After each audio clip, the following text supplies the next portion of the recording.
예수 믿고 믿음으로 산다는 것 참 힘든 일입니다. 특별히 어려움을 당할 때에 과연 우리가 어떤 모습으로 살아갈 것인가, 어떻게 믿음으로 살아야 복받은 성도로 살아갈 것인가, 어려움 만났을 때, 힘들 때에 그 우리 신앙의 모습이 드러나는 것 같습니다. 언제나 우리 삶의 자리는 쉽지 않은 삶의 자리입니다. 힘들고 어려운 일들이 순간순간 찾아오고 다가오고, 그럴 때마다 언제나 여전히 그랬던 것처럼 그렇게 그 문제 때문에, 그 어려움 때문에 넘어져 있는 모습들, 과연 언제 우리가 한번 그런 어려움에서 시험에서 한 믿음으로 일어서서 찬양하며 감사하며 기뻐할 수 있는가?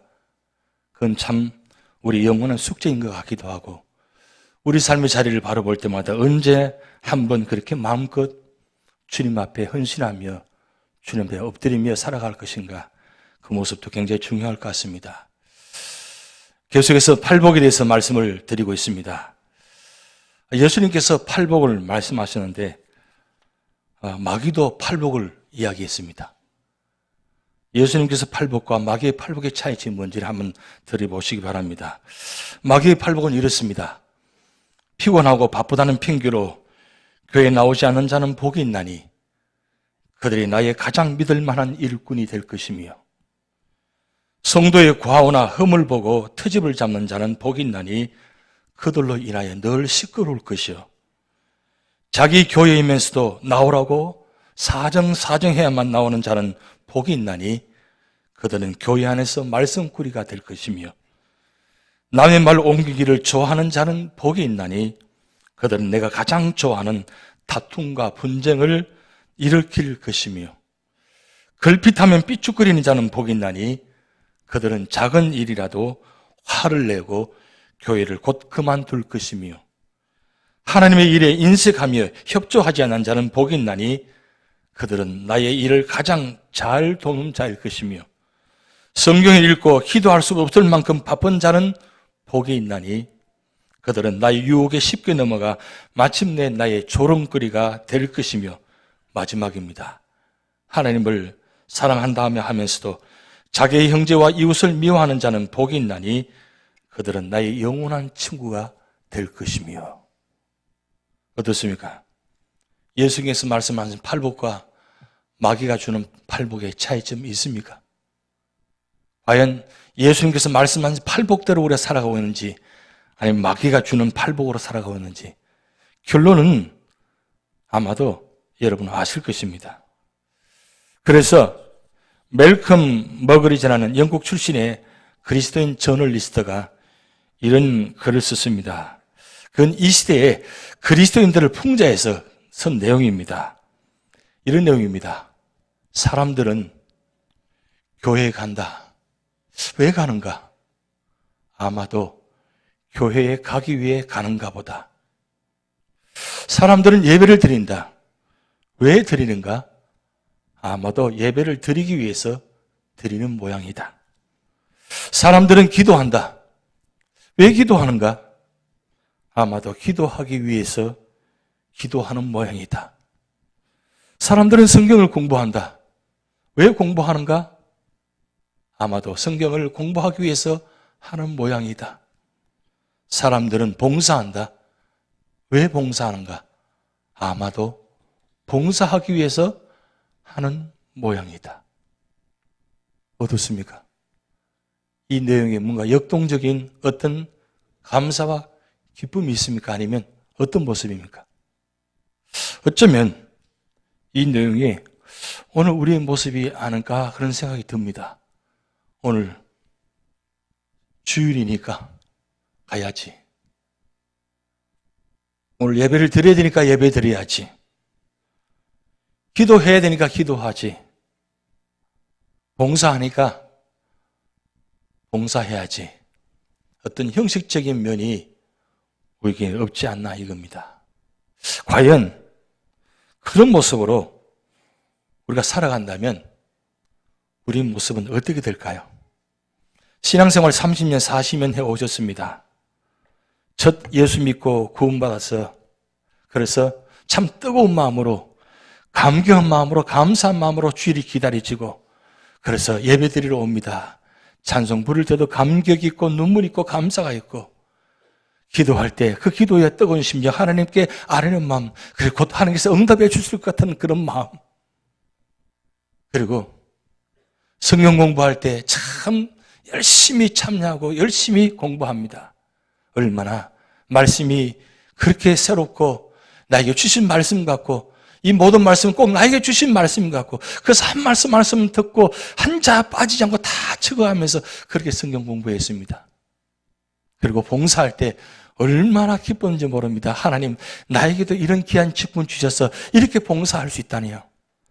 그렇게 뜨거운 마음으로, 열정적인 마음으로 봉사했는데 어느 순간부터 점점 그런 마음이 하나씩 두 가지씩 이렇게 사라지고 없어지고, 타성에 젖어지고 형식에 젖어져서, 아이고 뭘 그렇게 열심히 하느냐고, 뭐 이제 대충 하지, 적당히 하지. 시간이 점점 흘러가면서 나이도 들어가시고 시간도 많아지고, 그래서 점점 우리 신앙생활, 교회생활, 예배생활, 기도생활이 점점 멀어져 가는 모습들이 많이 있을 수가 있습니다. 과연 그 모습이 참된 신앙인의 모습인가? 여러분 어떻게 생각하십니까? 한 주간 미국을 떠나서 한국에서 미국을 바라보면서 그런 생각도 많이 봅니다. 한국에 있는 모습과 미국의 모습을 생각해 보니까 한국이나 미국이나 참 모든 게 다 힘들고, 또 신앙생활 한다는 것이 쉽지 않고, 또 한국 교회 주일 예배들에서 들어가 보니까 그래도 교회가 새롭게 지어서 아주 큰 교회, 아름답게 교회를 새로 지어서 세우는 교회입니다. 그렇게 교회는 화려하고 아름답게 지었는데 거기 앉아있는 모습들을 바라보니까 여전히 그런 답답한 마음, 그런 모습들을 바라보면서 그런 생각이 들었습니다. 예수 믿는 것이 과연 무엇인가? 어떻게 예수 믿는 것이 참 잘된 예수 믿는 것인 것인가? 그런 생각을 해보았습니다. 히랍 신화에 탄타로스 왕이라는 이야기가 있습니다. 이 이야기는 기독교와 전혀 관계없는 신화이지만 그래도 이런 이야기 속에서 우리가 좀 교훈이 있을 것 같아서 말씀드리려고 합니다. 이 탄타로스 왕이 먹으면 늙지는 않고 죽지도 않는다고 하는 그 제우스 신의 음식을 몰래 훔쳐 먹었습니다. 그런데 그 훔쳐 먹은 것이 결국 발각이 되어서 그 죄로 인해서 평생 배고프고 평생 목말라 하는 고통의 벌을 받게 되었습니다. 물을 마시고 싶어서 있어서 물잔을 가지려고 손을 내밀면 그 물잔이 도망가 버립니다. 배가 고파서 과일 나무를 열매를 따먹으려고 하면 그 나무가 하늘로 올라가 버립니다. 그래서 결국은 아무것도 먹지 못하고 평생 동안 목마르고 추려서 살아갈 수밖에 없는 그런 고통의 이야기입니다. 눈에 보이는 마시고 싶고 먹고 싶은 나무를 하나도 먹지 못하는, 그렇게 평생 고통당하는 그의 모습. 그래서 이 탄타로스 왕의 신화에서 영어 단어가 하나가 나왔습니다. 그 단어가 텐털라이징한 단어입니다. 이 단어는 감질난다, 애간장을 태운다. 영어 단어 하나에도 이런 깊은 의미가 있다는 겁니다. 여러분 한번 생각해 보시기 바랍니다. 우리 삶의 자리에 배는 고프고 물을 마셔야 되는데 가진 것 같은데 가지 못하고, 내 손에 넣은 것 같은데 언제 어느 순간에 손에 다 빠져나가 버리고, 조금 얻었다 싶은데 있는 것 같았는데 실제로 얻은 것은 하나도 없는 그 모습. 그래서 그것 때문에 삼키지도 못하고 물지도 못하고 결국 다 빼앗겨버리는, 그래서 그것 때문에 애간장을 태우면서 감질하는 우리 생활의 모습을 어떻게 보면 비유하고 있는지도 모르겠습니다. 어떻습니까? 우리 삶의 자리에 이런 모습들은 없습니까? 과연 어떻게 살아야 풍족한 삶을 살 수 있고, 어떻게 살아야 줄이지 않고 목마르지 않고 배부르며 살 수 있겠습니까? 세상 살아가면서 그토록 고생하며 그렇게 땀을 흘리며 노래했던 모든 것들이 지금 보면 어떻습니까? 여전히 내 손에 들어와 있습니까? 내 품에 들어와 있는 것 같습니까? 내 은행 창구에 잔고가 있는 것 같습니까?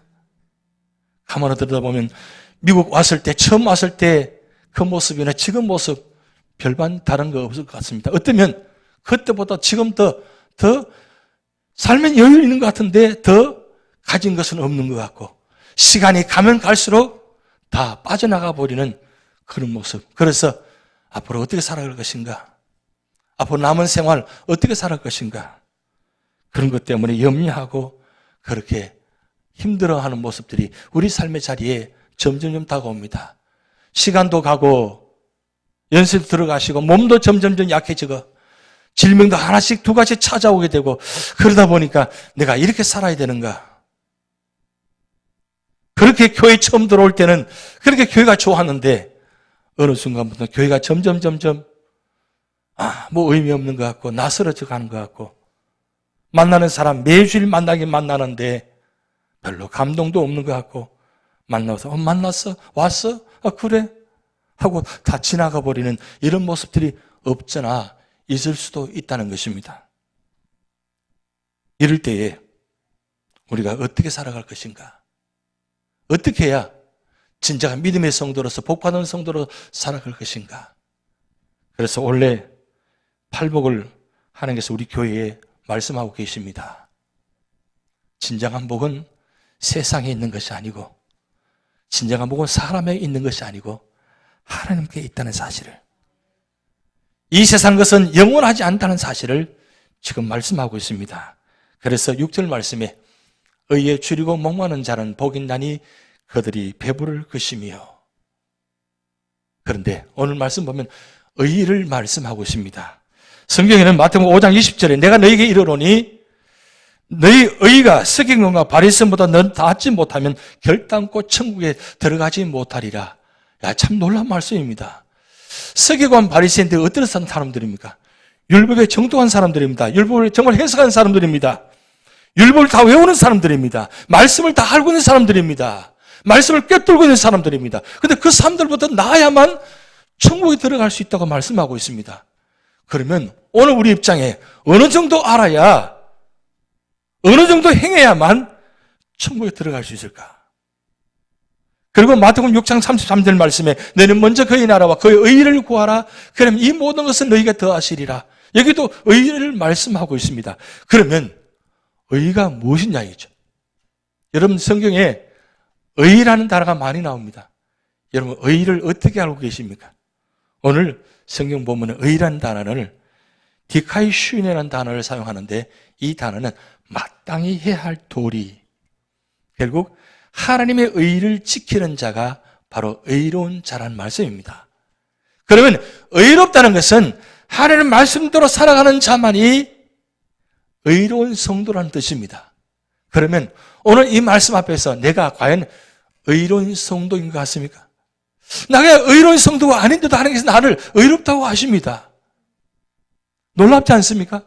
나는 의로운 존재가 아니에요. 내 속을 들여다보면 여전히 죄악투성이고 연약한 투성이고 여러 가지 부족한 면이 너무나 많습니다. 그런데도 내가 나를 의롭다고 생각하지도 못하는데 하나님이 나를, 말씀을 통해서 나를 의롭다고 하십니다. 그러면 의로운 존재는 어떤 존재냐? 바로 꼬람되어 하나님 앞에 살아가는 성도입니다. 그래서 의를 위해서 살아가는 존재는 어떤 존재냐? 하나님 앞에 있는 성도. 그래서 심령이 가난한 자, 애통하는 자, 온유한 자는 한 가지 공동점은 하나님 앞에 살아가는 사람들입니다. 근데 단순히 하나님 앞에 살아가는 뜻이 아니라 하나님 말씀과 함께 살아가는 성도입니다. 하나님 말씀 안에서 적용하면서 그 말씀이 그러한가, 베레아 교회 성도들처럼 그 말씀을 적용하면서 그 말씀대로 살아가려고 몸부림치며 살아가는 성도. 그래서 말씀 속에서 말씀대로 이루어지는 그 삶의 현장 속에서 하나님 역사를 바라보면서 실제적으로 하나님 역사를 경험하면서 살아가는 성도. 그 성도가 바로 어떤 자냐? 바로 천국을 경험하는 겁니다. 이 천국은 어디서 이루어지는 것이 아니라 바로 하나님 앞에서 살아갈 때 하나님 주신 은혜로 말미암아 누려지는 그 은혜, 기쁨, 감사의 자리, 바로 그 자리가 천국의 자리입니다. 여러분, 내가 하나님 감사합니다. 하나님 기쁩니다. 이럴 때가 바로 천국의 자리예요. 그런데 우리는 입술을 닫아버리고 귀를 닫아버리고 마음을 닫아버립니다. 예배 드릴 때도 우리가 마음을 닫고 있습니다. 눈을 감고 있습니다. 그리고 심지어 귀도 닫아버립니다. 그러기에 어떨 때 우리가 하나님의 말씀을 열 때 우리가 나타나겠습니까? 우리가 눈을 열어서 마음을 열어서 귀를 열어서 하나님의 말씀을 듣고 말씀을 바라보고 그 말씀 속에 실제적으로 이루어지는 역사를 실제적으로 경험할 때 이루어지는 그 기쁨, 감사. 여러분, 그때가 언제입니까? 바로 예배 드릴 때예요. 찬송 부를 때예요. 기도할 때입니다. 그럴 때에 우리 삶의 자리에 천국이 이루어집니다. 그때 우리에게 어떤 축복이 주어지느냐? 하나님 앞에 섰을 때 내가 누구인가를 발견한다는 거죠. 그럴 때 내 자신을 바라보면서 애통합니다. 하나님, 내가 누구인지를 그동안 몰랐는데 나는 잘난 줄 알았어요. 나는 다 아는 줄 알았어요. 그런데 하나님 앞에 서게 되니까 내가 누구인지 알게 깨닫게 되고 나는 한없이 연약한 존재라는 것을 내가 그동안 많이 알고 있었던 것 같은데 아는 것이 아니었다는 사실이에요. 그래서 사도 바울이 부활한 주님을 만나는 그 순간에 깨어지고 무너지는 순간 사도 바울이 그리고 고백했습니다. 오호라, 나는 곤고한 사람이로다. 나는 죄인 중에 괴수입니다. 그렇게 똑똑하고 그렇게 능력인 사람인데 주님 만나고 그 앞에 서게 되니까 결국 한없이 연약한 모습. 그럴 때에 하나님이 주시는 축복이 뭔 줄 아십니까? 바로 위로입니다. 세상에 어떤 고통과 슬픔 가운데도 위로가 되지 않는데 주님 만나고 나니까 이 슬픔 가운데 위로해 주시는 그 주님의 은혜. 그럴 때에 내가 어떤 순간에도 함부로 말하지 않습니다. 함부로 힘을 쓰지 않습니다. 함부로 나타내지 않습니다. 그게 바로 온유한 자예요. 온유한 자, 브라우스. 힘을 조절하는 뜻입니다. 알고 있으면서도 힘을 조절합니다. 그러면서 자기 삶뿐만 아니라 남을 위해서 같이 힘을 나눠주는, 그래서 그 사람이 있는 곳의 모든 자리마다 함께 땅을 누리며 차지하는 그 모습, 그래서 그 자리가 바로 천국에 이루어지는 자리의 모습입니다. 그럴 때 주어지는 축복이 언제인 줄 아십니까? 시간이 지나면 지날수록 내 뜻대로 내 방법으로 살아가는 것이 아니라 하나님, 시간이 지나면 지날수록 하나님, 저는 배가 고픕니다. 목마릅니다. 왜요? 하나님 은혜를 먹지 않고는, 하나님 주는 영생수를 마시지 않고는 하루도 살아갈 수 없음을 깨닫게 되거든요. 그동안 내 방법대로 살아왔는데 내 방법이 정말 잘못된 것, 그 영원한 것을 아는 것을 깨닫고 난 후부터는 한순간도 말씀을 떠나지 않습니다. 기도의 자리를 떠나지 않습니다. 예배의 자리를 떠나지 않습니다. 왜요? 떠나봤더니 한순간에 무너진 것을 겪었거든요. 처음 했거든요. 그래서 언제나 그는 줄이고 목말랍니다.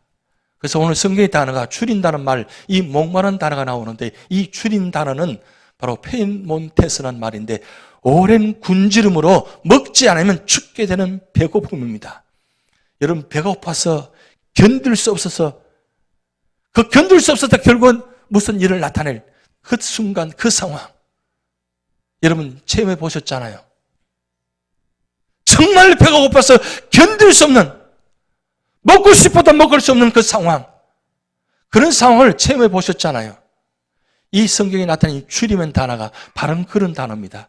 그리고 목마름 단어는 사막에서 물을 찾지 못해서 목이 타다라는 갈증입니다. 이 단어는 구약 성경에 출애굽에서 홍해를 건너가서 말하는 것 가는 동안 3일 동안 먹지 못합니다. 마시지 못합니다. 그래서 갈증이 납니다. 그래서 그 이스라엘 백성들이 돌을 들고 못을 향해 돌을 던지려고 합니다. 왜? 너무너무 갈증이 났기 때문입니다. 그런 상황이 바로 목마름입니다. 그런데 이 줄이고 목마른 단어를 그건 단순히 세상의 물질을 마실 것을 위해서 사용하는 단어가 아니고 하나님의 은혜를 먹지 못해서, 하나님의 은혜를 체험하지 못해서 갈급해하고 그래서 아파하고 애타하는 갈증의 마음, 그 단어를 지금 예수님께서는 의에 줄이고 목마른 자라고 말씀하고 있습니다. 무슨 말씀입니까?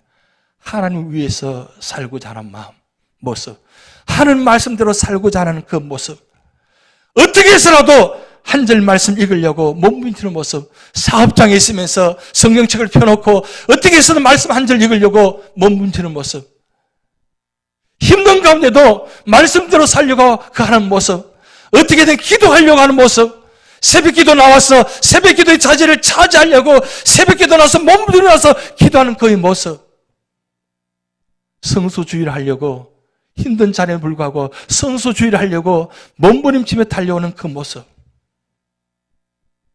그런 모습이 바로 줄인 자의, 목마른 자의 모습입니다. 그래서 이 말씀을 단순한 정의감이나 사회 정의를 말하는 것이 아니라 하나님의 말씀과 그 말씀대로 바르게 살고자 하는 발부동이며 그렇게 살고자 싶어하는 갈증입니다. 여러분, 우리가 얼마나 목말라고 얼마나 갈증합니까? 우리는 신앙생활 오래 하다 보니까 이런 갈증이 언제부턴가 사라져 버렸어요. 그래서 있어도 그만, 없어도 그만. 그래도 주일 예배 드리지 않아도 그만, 안 해도 그만. 참석해도 그만, 안 해도 그만. 그저 다성해져서 신앙생활하는 모습들. 과연 이 모습이 과연 올바른 모습인가? 그래서 성경에 세 가지 의의를 말씀하고 있습니다. 율법적인 의의를 말씀하고 있는데 이 율법적 의의는 로마서 3장 20절 말씀에 이렇게 말씀합니다. 그러므로 율법의 행위로 그의 앞에 의롭다 하심을 얻을 육체가 없나니 율법으로는 죄를 깨달음이니라. 율법을 통해서 우리를 의롭게 받을 수가 없다는 겁니다. 600의 13가지에 어떻게 다 지킬 수 있습니까? 지킬 수가 없습니다. 율법으로 어떻게 완전하게 행할 수가 없다는 겁니다. 율법을 어렵다 인정받을 수가 없다는 거예요. 그래서 두 번째 이야기가 바로 믿음의 의입니다. 갈라디아서 2장 16절 말씀인데 사람이 얻게 되는 것은 율법의 행위로 말미암이 아니요 오직 예수 그리스도의 믿음으로 말미암은 줄 알므로 우리도 그리스도 예수를 믿나니 이는 우리가 율법의 행위로서가 아니고 그리스도의 믿음으로써 의롭다 함을 얻으려 함이라. 결국 율법을 행함으로 우리가 의롭다 있는 것이 아니라 예수 그리스도를 믿음으로 의롭다 인정받았다는 겁니다. 오늘 우리가 주님께서 우리를 보시고 의롭다고 인정하시는 것은 그 믿음으로 말미암아 우리를 의롭다고 인정하시는 것입니다. 그런데 단순히 믿는 것으로 끝나는 것이 아니라 세 번째 의의를 이야기합니다. 바로 성화의 의입니다. 이 성화의 의의는 예수 믿고 구원받은 사람이 천국까지 가는 과정 속을 이야기합니다. 그냥 구원받은 것으로 끝나지 않고 날마다 주님의 은혜를 사모하며 살아가는 성도. 그래서 다윗은 이렇게 기도합니다. 시편 41편 1절 말씀에 하나님이여 사슴이 신음을 찾게 갈급함 같이 내 영혼이 주를 찾게 갈급하나이다. 2절 우리 같이 한번 합독하시겠습니다. 내 영혼이 하나님 곧 살아계시는 하나님을 갈망하나니 내가 어느 때에 나아가서 하나님의 얼굴을 배울까? 여러분, 하나님 만나고 싶지 않습니까? 하나님 은혜를 받고 싶지 않습니까? 하나님 은혜를 받지 않고 하나님 은혜를 사모하지 않고 어떻게 우리가 신앙생활할 수 있겠습니까? 여러분, 하나님 없이도 살아갈 수 있습니까? 하나님 은혜 없이는 살아갈 수 없다고 고백하시는 성도가 되셔야 돼요. 그게 바로 하나님 믿는 성도입니다. 하나님 없이도 살아가는 성도는 성도가 아니에요. 그냥 세상 사는 거 다를 바 없이 살아가는 사람들이에요. 그렇게 살아가 보십시오. 그럼 어떻게 될 것인가? 결국은 성경에는 분명히 결론을 말씀하고 있습니다. 중요한 우리 삶의 자리에 매 순간 이 시편 기자 다윗처럼 이런 사모함, 갈망하는 마음. 그래서 시편 63편 1절 말씀에 하나님이여 주는 나의 하나님이시라 내가 간절히 주를 찾되 물이 없어 마르고 황폐한 땅에서 내 영혼이 주를 갈망하여 내 육체가 주를 앙모하나이다. 이 시편기의 다윗은 도망가면서 동굴 속에서 사막 가운데서 고백한 내용입니다. 언제 죽을지 모르는 상황 속에서 하나님 은혜로 구원의 함이 없으면 언제 죽을지 모르는 상황입니다. 그런 상황에서 고백하며 지은 내용입니다. 그래서 하나님을 간절히 찾습니다. 우리는 너무 평안하니까 어떻게 보면 하나님을 찾지 않을 수도 있을 것입니다. 그런데 오늘 사도 바울은 이렇게 고백합니다. 빌립보서 3장 8절 말씀에 또한 모든 것을 해로 여기면 내 주 그리스도 예수를 아는 지식이 가장 고상하기 때문이라. 내가 그를 위하여 모든 것을 잃어버리고 배설물로 여기면 그리스도를 얻었고, 그동안 많은 지식을 가졌습니다. 그런데 가지고 있는 모든 지식들이 예수님 만나는 그 순간 그것이 아무것도 아니하는 것을 깨닫게 됩니다. 여러분, 예수 믿는 사람은 세상에 내 학력, 내 지식 자랑하지 않습니다. 아직도 교회 안에서 우리 삶의 자리에 과거에 내가 이런 일을 했더라고 자랑한다면 그건 예수 믿는 사람이 아니에요. 예수 믿는 사람은 하나님 앞에서, 예수님 앞에서 할 말이 없습니다. 왜요? 하나님 앞에 섰을 때는 내가 너무나 연약한 것을, 부족한 것을 깨닫게 되거든요. 그래서 사도 바울이 고백하잖아요. 내가 모든 걸 가지고 다 배설물로 여긴다 그랬어요. 다 버렸다 그랬어요. 다 버리고 오직 예수님만 믿고 예수님만 따라가겠다는 거예요. 왜 그렇습니까? 예수님 아니고는 살아갈 수 없다는 것을 깨닫기 때문입니다. 어떻게 보면 이 팔복의 말씀은 음식을 비유하자면 조미료가 빠진 음식처럼 보입니다. 여러분, 음식 맛있으려면 어떻게 돼요? 조미료가 들어가야 돼요. 그래야 맛이 있습니다. 맛이 더 납니다. 맛을 더 내기 위해서 조미료를 칩니다. 근데 조미료가 없는 음식, 여러분 맛이 없잖아요. 그런데 조미료가 들어간 음식 먹는 것과 조미료가 들어가지 않는 음식과 차이점은 무엇입니까? 처음에는 맛의 차이라고 느낄 것입니다. 근데 시간이 지나면 지날수록 조미료 들어간 음식 먹게 되면 결국 우리 몸에 이상이 생기게 됩니다. 그런데 조미료가 없는 음식, 시간이 지나면 지날수록 맛은 없지만 어느 순간에 나의 건강을 세워주는 음식이 되어집니다. 우리 삶의 자리 마찬가지입니다. 이 팔복도 마찬가지예요. 꼭 조미료에 빠진 음식처럼 보입니다. 그래서 관심을 두지 않습니다. 그런데 시간이 지나면 지날수록 이 말씀이 얼마나 우리에게 유익한 말씀이고, 이 말씀이 아니고는 결국 왜 예수님께서 제일 먼저 오셔서 제 첫 번째 설교를 팔복을 말씀하셨을까요? 결국은 천국에 들어가려면 이 말씀대로 살아가야만 천국에 들어갈 수 있기 때문입니다. 아니, 천국에 들어갈 뿐만 아니라 이 세상 속에 살아가면서 진정 천국을 경험하면서 누리려면 이 말씀이 가져야만 그게 바로 진정한 복된 성도로 살아갈 수 있다는 거예요. 하루를 살아도, 하루를 믿음을 들어 하루도 예배를 드려도 기쁨이 있어야 돼요. 감사가 있어야 돼요. 그게 바로 믿음의 성도라는 겁니다. 그래서 의라는 말은 세 가지 의미를 포함합니다. 하나님과의 올바른 관계, 그리고 이웃과의 올바른 관계, 그리고 세 번째는 사회의 올바른 관계. 이 세 가지 의를, 관계적 의를 이야기합니다.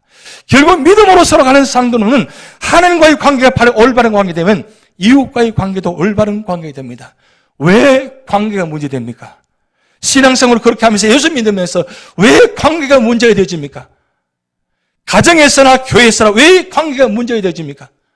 결국 내가 하나님 앞에서 진실된 성도로서 살아가지 않기 때문에, 진정한 기쁨과 은혜를 체험하지 못했기 때문에, 그것 때문에 우리 삶의 자리에 진짜 있어야 될 것, 여러분, 세상 물질, 세상 모든 걸 가지고 있으면 평안하고 모든 것 다 문제가 다 해결되어집니까?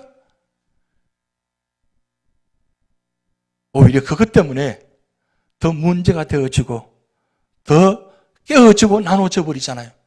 그런데 하나님 주신 은혜, 이 축복, 이 능력은 가지면 가질수록 우리 삶의 자리에 하나님 관계를 통해서 우리 모든 관계가 온전히 세워집니다.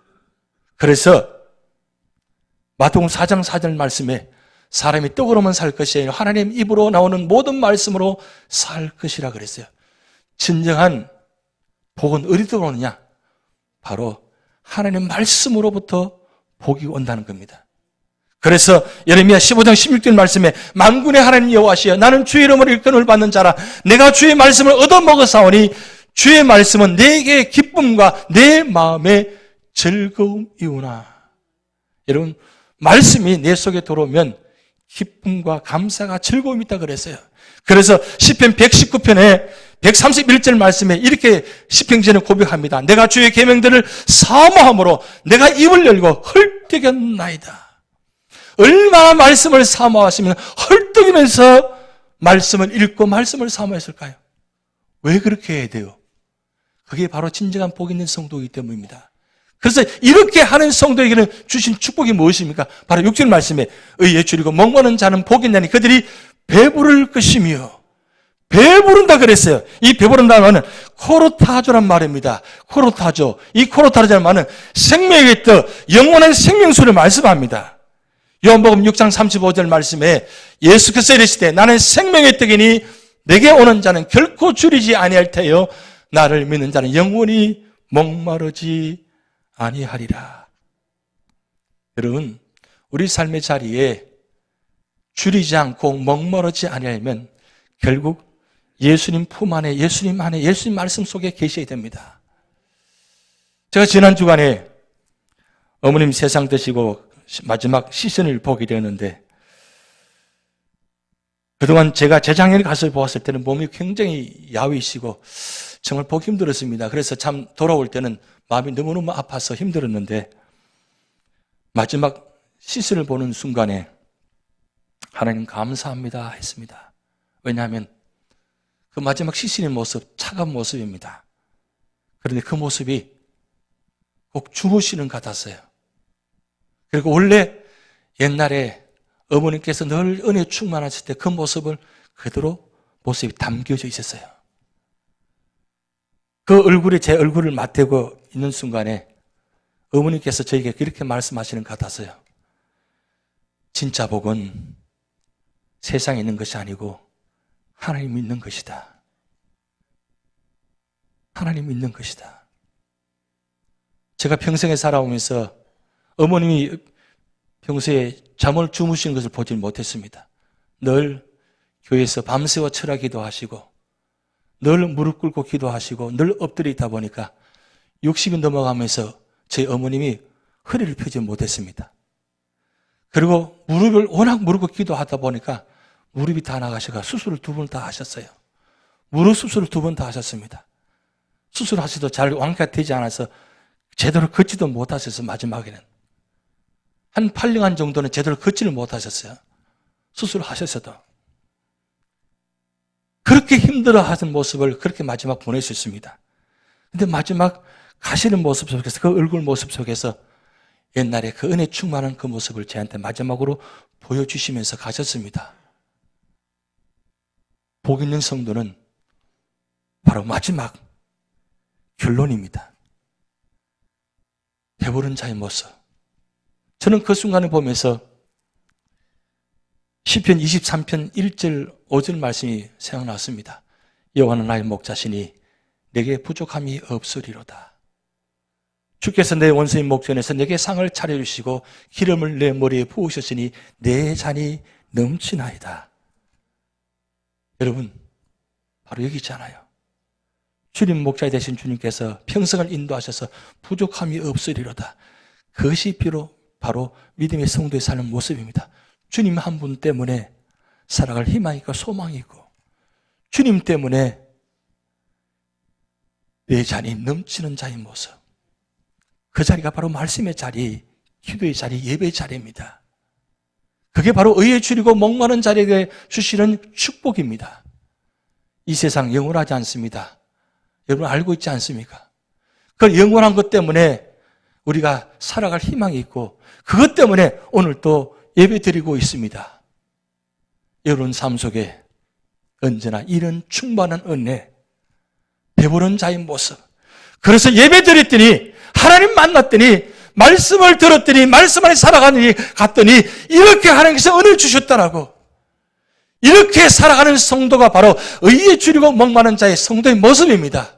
세상 것 때문에 초장가서 떠나가서 실패하는 것이 아니라 하나님 말씀 때문에 살아갈 이유가 있고, 그 하나님 말씀 때문에 어떤 고난과 역경이 다가온다 할지라도 그 말씀을 가지고 일어설 수 있는 성도, 그래서 그 성도 때문에 함께 살아갈 이유가 있고, 그분 때문에 나이고 힘을 얻고 그렇게 하는 성도, 교회.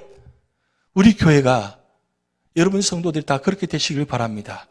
그래서 이 교회 안에 돌아오면 여러분들 때문에 하나님의 살아계심을 느끼게 되고 체험하게 되고, 야, 이 교회는 배부른 교회다, 충만한 교회다, 은혜 충만한 성도가 있는 교회다, 그런 교회가 될 줄 믿습니다.